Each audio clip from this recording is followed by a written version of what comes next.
I bet you didn't know this about Rùben Amorim, a former player turned manager. Few know that his rise to prominence was shaped not by triumphs, but by setbacks, struggle, and an unyielding will to prove himself.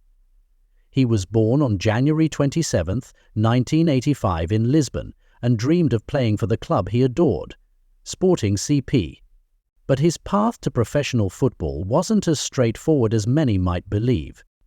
He was overlooked by many, including Sporting's youth setup, and he found himself trying out at smaller clubs until he got into Benfica Youth Club at the age of 14.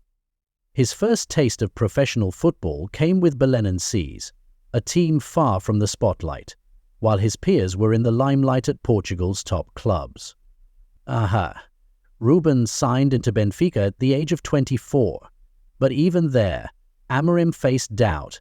He wasn't the kind of player who scored 20 goals a season or dribbled past defenders with ease, but he was an intellectual midfielder, a player who orchestrated the tempo of the game.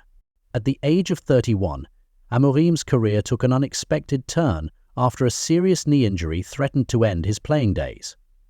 Amorim retired earlier than expected, but rather than succumb to the loss, he transitioned quickly into management, accepting the role at Casapia at 32, with no prior coaching experience. Just after 6 months, he proceeded to Braga. His appointment was met with skepticism. After all, how could a player with no managerial pedigree step into one of the top jobs in Portugal football? It wasn't until he moved to Braga that he found his true purpose, not as a footballer, but as a coach.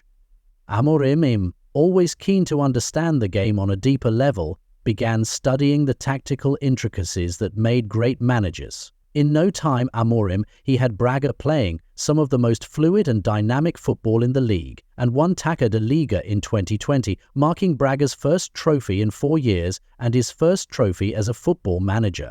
Well, guys, guess what? In just 5 months of his management Braga, a bigger test came calling: Sporting Lisbon. Sporting had not won a league title in 19 years, and their squad was in disarray.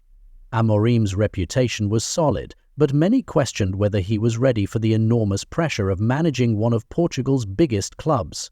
His appointment was risky, yet Amorim believed in his methods.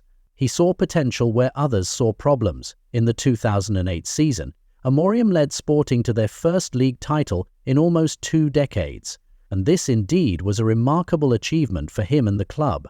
He made talents like Pedro Goncalves, Nuno Santos, and Victor Gyökeres flourish.